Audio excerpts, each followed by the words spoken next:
ሰላም ጤና ይስጥልን እንደምን አላችሁ ቃል ኪዳን ነኝ ሳይካትሪ ፕሮፌሽናል ዛሬ የምንነጋገረው ስለ ስኪዞፍሬኒያ በጣም ከባድ ተብሎ ስለሚታሰበውና ስለሚጠቀሰው የአእምሮ ህመም ነው ማለት ነው አብራችሁን ቆዩ ስኪዞፍሬኒያ ምንድነው ከሚለው እንጀምራለን ስኪዞፍሬኒያ ማለት ከባድ የሚባሉ የአእምሮ ህመሞች ከሚባሉት ውስጥ የመጀመሪያውና ዋነኛው ተብሎ የሚጠቀሰው ነው ማለት ነው በተለምዶ ቃሉን መጠቀም ባልፈልግም እብድ ብለን የምንጠራቸው ሰዎች ጨርቃቸውን ጥለው መንገድ ላይ የምናያቸው ሰዎች ከራሳቸው ጋር ሲያወሩ የምናያቸው ሰዎች በብዛት የስኪዞፍሬኒያ ህመም ተጠቂዎች ናቸው ማለት ነው ስለዚህ በጣም የተሳሳቱ አመለካከቶች አሉን ስለዚህ ህመም ሁለት ነጥቦችን ነው በዛሬው ርዕሴ ላነሳና ልጠቅስ የምወደው የመጀመሪያው ስኪዞፍሬኒያ ያለው ሰው ወይም ደግሞ ስኪዞፍሬኒያ የተያዘ ሰው ያመመው ሰው የሚያሳያቸው ባህሪዎች ወይም የሚሰሙት ስሜቶች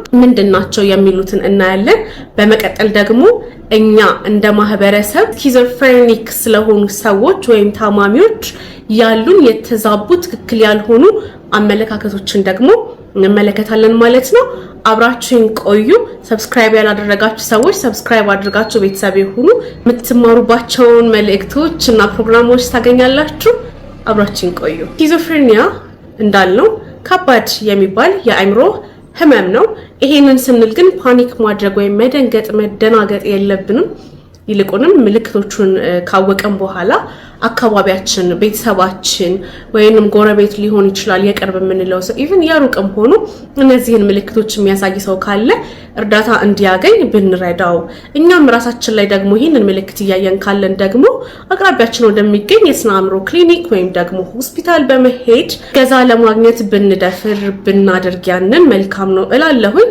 ሰው ወደ ምልክቶቹ ቀጥታ እንገባለን ስኪዞፍሬኒያ በዋነኝነት የሚከፈለው በሁለት ክፍሎች ይሆናል ያ ማለት ፖዚቲቭ እና ኔጌቲቭ የሆኑ ሲምፕተሞችን ያሳያል አንድ ስኪዞፍሬኒክ የሆነ ታማሚ ማለት ነው ከፖዚቲቭ ምልክቶቹ እንነሳለን ፖዚቲቭ ምልክቶች የምንላቸው ሃሉሲኔሽን ዴሊዥን እና ዲስኦርጋናይዝድ ስፒች ወይም ደግሞ የተዛባ የማይገባ ካንዱ ወደ አንዱ የሚሯሯጥ አይነት ንግግሮች የማይገቡ አይነት መልእክታቸው ምን እንደሆነ ክሊር ያልሆኑ ወሬዎችን ያወራል ማለት ነው ሃሉሲኔሽን የምንለው በአካል የሌሉ ነገሮችን ለሌሎች አይምሯቸውን በዚህ ህመም ያልታመሙ ሰዎች ሊያዩዋቸው የማይችሉ ነገሮችን ማየት ሌሎች ሰዎች ሊሰሙ የማይችሏቸውን ነገሮች መስማት ሌሎች ሰዎች ሊነኳቸው ያልቻሉ ነገሮችን ወይም በአካል የሌሉ ነገሮች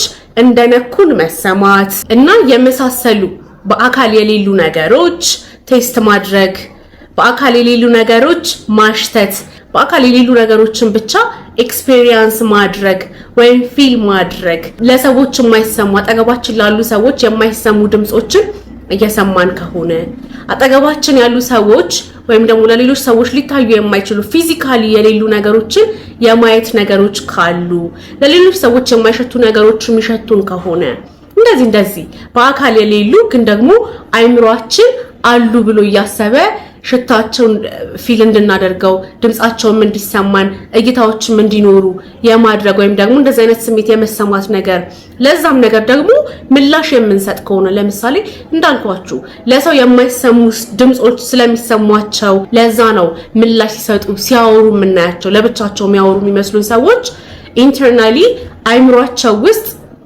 የሚሰሙት ድምጽ አለ የሚያዳምጡት ነገር አለና ለዛ ነው ምላሽ ሲሰጡ የምናያቸው ወይም ደግሞ የሚያዩዋቸው ነገሮች ይኖራሉ የሚያስፈሩ ነገሮችንም ሊያዩ ይችላሉ እነዚህ ሰዎች ብዙ አይነት ነገሮችን ኤክስፒሪየንስ የሚያደርጉትና ለዛ ምላሽ ሲሰጡ እኛ ሪያሊቲው ላይ የሌለ ነገር ስለሆነ እያደረጉ ያሉት ግራ ያጋባናልና እነሱ ግን አስጨናቂ ነው የሚሆንባቸው የሚያዩዋቸው ነገሮች አሉ እኛ የማይታዩ ነገሮች የሚያዳምጧቸው ነገሮች አሉ የሚሸታቸው ነገር ሊኖር ይችላልና ይሄ ሃሉሲኔሽን ይባላል እንዲህ አይነት ስሜት የሚሰማችሁ ከሆነ አንድ ምልክት ነው ማለት ነው ሌላኛው ሁለተኛው ዴሊዥን ማለት ፎልስ ፊክስድ ቢሊፍ ወይም ደግሞ ድርቅ ያለ የማይቀየር ምንም የሚያሳምን ነገር እያሰቡ ያሉት ነገር ትክክል እንዳልሆነ የምታሳዩበት የሆነ ማረጋገጫ ነገር እንኳን ብታመጡላቸው እነሱ ያ ሆኗል በቃ እንደዛ ነው ብለው ካሰቡ አሰቡ አይነት ስሜቶች ዴሉዥን ይባላሉ።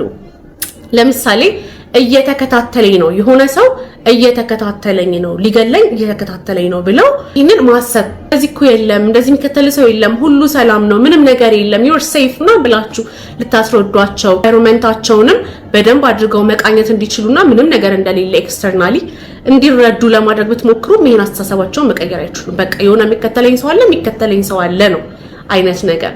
ልክ ደግሞ አንዳንድ ጊዜ እንዲያወራቸዋቸው አሁን እያየኸኝ ያለኸው እኔ ማስበውን ነገር ልትቆጣጠር ፈልጋሃል። በቃ እያሰብኩ ያለሁትን ነገር እየተቆጣጠርክ ነው። በቃ ማስበውን ነገር አንተ እንደፈለክ ልታደርግ እየሞከርክ ነው። ጭንቅላት ውስጥ ገብተህ ማስበውን ነገር ወደዚህ ወደዛ እያደረክ ነው ብሎ ድርቅ ይላሉ። እንዴት እንደዛ ማድረግ ይቻላል ስላቸው በቃ አስተሳሰቤን እየተቆጣጠርክ ነው፣ እያሰብክ ያለውበት መንገድ ኮንትሮል እያደረክ ነው። እንደዚህ አይነት ፎልስ ፊክስድ የሆኑ ብሊፎች ይኖሯቸዋል ማለት ነው። ይሄ ዴሉዥን እንለዋለን። ሌላኛው ዲስኦርጋናይዝድ ስፒች ወይም ደግሞ ግራ የሚያጋባ አይነት ንግግር ያደርጋሉ። ይሄ ለምንድን ነው የሚመጣው ብለን ስናስብ ወይም ደግሞ ስንጠይቅ ምንድነው የሚሆነው መሰላችሁ? አይምሯቸው ጋር የተሳሳቱ አይነት ቶቶች ሐሳቦች የሚመጡ እነዛ ሐሳቦች ዝብርቅርቅ ያሉ ሐሳቦች የሚገለጹት በንግግር አይደለም። ስለዚህ ሲናገሯቸው ዝብርቅርቅ ያሉ አንዱ ካንዱ ጋር የማይገጥም የተደጋገሙ ቃላቶችን መጠቀም አንዱን ሐሳብ ሳይጨርሱ ወደ አንዱ መግባት ብቻ ዝብርቅርቅ ያለ ምን ለማለት እንደፈለጉ እንኳን ለመረዳት የሚቸግር ከኖርማል ከምንለው ከዛ ንግግር የወጣ አይነት አነጋገር ስልት ይኖራቸዋል ማለት ነው። ወደ ኔጌቲቭ ሲምፕተምስ እንገባለን ማለት ነው። ስኪዞፍሬኒክ የምንላቸው ታማሚዎቻችን ወይም ደግሞ የአይምሮ ህሙማን የሚያሳዩት ኔጌቲቭ ሲምፕተም ውስጥ ደግሞ የመጀመሪያው ፍላትንድ አፌክት ማለት ምንም አይነት ስሜት የማታዩበት የፊት ገጽታ ማለት ነው። የሚያስደስት ነገር እየነገሯችሁ የሚያስደስት ፊት አያሳዩአችሁም። የሚያሳዝን ነገር እያወራችሁ እየተነጋገራችሁ የሚያሳዝን ፊት አያሳዩአችሁም። በቃ ምንም ስሜት የሌለው አይነት ፊት ነው የምታዩት። ፊታቸውን ስታዩት ምንም አይነት የሀዘንም የደስታም ምንም አይነት ፌሻል ሪአክሽን የላቸውም። የውስጣቸውን ስሜት የሚያሳይ የደስታም የሀዘንም ስሜት ያለ ማሳየት ነገር ያሳያሉ ማለት ነው። ሌላኛው ለመነጋገር አለመፈለግ፣ ፈቃደኛ ለመሆን ማውራት አይፈልጉም። ስኪዞፍሬኒክ የሆኑ ሰዎች ከሰዎች ጋር ንግግር ማድረግ አይወዱም። መነጋገር ማውራት አይፈልጉም። ቶታሊ በሚባል ደረጃ ከሰዎች ጋር ንግግር አይፈልጉም። ለብቻቸው መሆን ነው የሚፈልጉት። በራቸውን ዘግተው መቀመጥ፣ ከሰው መገለል ነው የሚፈልጉት ማለት ነው። ይሄኛውም ሌላኛው የስኪዞፍሬኒያ ኔጌቲቭ ሲምፕተም ነው ማለት ነው። ሶስተኛው ደግሞ ምንድነው? ከኔጌቲቭ ሲምፕተሞች ውስጥ ምንም ነገር ለማድረግ አለመፈለግ። ምንም አይነት ነገር ራስን መጠበቅ ማቆም፣ መታጠብ ማቆም፣ ቤታቸውን ማስተካከል ማቆም። ቤታቸው ብትገቡ በጣም ሊሸት ይችላል። ቤታቸው ብትገቡ በጣም የተዘብራረቀ ሊሆን ይችላል። ቤታቸው ብትገቡ እቃቸው ሳይታጠብ ዝብርቅርቅ እንዳለ በቃ ቆሽሾ ምናምን የሰው ቤት እስካይመስል ድረስ በጣም ሜስ ሆኖ በጣም ቆሽሾ በሚዘገነን ሁኔታ ልታገኙት ትችላላችሁ። ስለዚህ ይሄኛው ምንም ነገር ለማድረግ ካለመፈለግ የሚነሳ የኔጌቲቭ ሲምፕተማቸው ውስጥ አንዱ ነው። ራሳቸውን መጠበቅ አይችሉም። ገላቸውን ጥርስ ብራሽ ማድረግ አይችሉም። ተያያዥ ሆኑ ምንም ነገር ለማድረግ ያለመፈለግ፣ የተለት ስራቸውን ለመስራት አለመፈለግ፣ የሆነም አይነት አክቲቪቲ ለማድረግ ፍላጎት ማጣት። ጀስት ቁጭ ብለው ነው ልታገኟቸው የምትችሉት ወይም ደግሞ ተኝተው ወይም ደግሞ የማይሆን ነገር ሲሰሩ ልታገኟቸው ትችላላችሁ ማለት ነው። ብቻ ነገሮችን ለማድረግ ፍላጎት ማጣት ኔጌቲቭ ሲምፕተሙ ነው ማለት ነው።